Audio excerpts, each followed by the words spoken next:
नमस्कार, आप देख रहे हैं आर हिंदुस्तान न्यूज। आनंद सक्सेना के साथ उत्तर प्रदेश से संवाददाता अंशु श्रीवास्तव की खास रिपोर्ट रायबरेली से।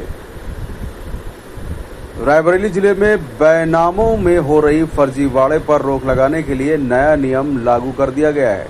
अब किसी भी रजिस्ट्री में खरीदार और विक्रेता दोनों के आधार कार्ड के साथ पैन कार्ड भी अनिवार्य होंगे।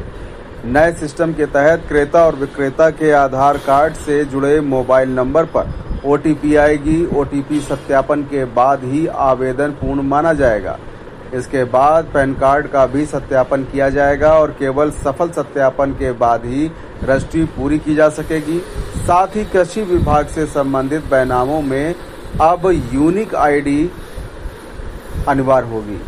इन नियमों का उद्देश्य बेईमानों यानी कि जो बैनामे हैं उनमें फर्जीवाड़ा रोकना है।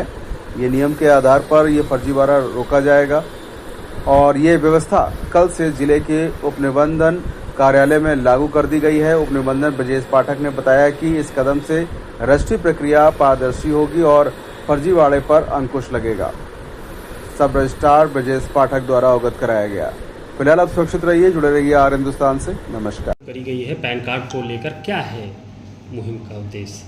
हाँ, इधर 24 जुलाई से ऑनलाइन आवेदन में शासन के द्वारा कुछ परिवर्तन किए गए हैं। इस परिवर्तन में जो पक्षकार क्रेता और विक्रेता हैं उनका पैन कार्ड के सत्यापन के बाद ही आवेदन आगे बढ़ता है। जब आवेदन आगे बढ़ता है तो पक्षकारों द्वारा जो फ़ोन नंबर उस पर लिखा जाता है, एंट्री की जाती है, उस पर ओटीपी जाती है और ओटीपी के नंबरों को डालने पर आगे आवेदन पत्र भरे जाते हैं। अगर ओटीपी नहीं आती है, ओटीपी नंबर नहीं डालेंगे तो आवेदन पत्र ही पूर्ण नहीं होगा और हमारे लॉगिन पर नहीं आएगा। इससे बैनामा नहीं हो सकता है। ऐसा इसलिए किया गया है कि जो पक्षकार बेचने आ रहा है उसकी पहचान सुनिश्चित की जा सके और पारदर्शी व्यवस्था से निबंधन का कार्य किया जा सके। कुछ ऐसे लोग चिन्हित हुए हैं जिनके द्वारा इस तरह के फर्जी बैनामे कुछ कराया गया हो?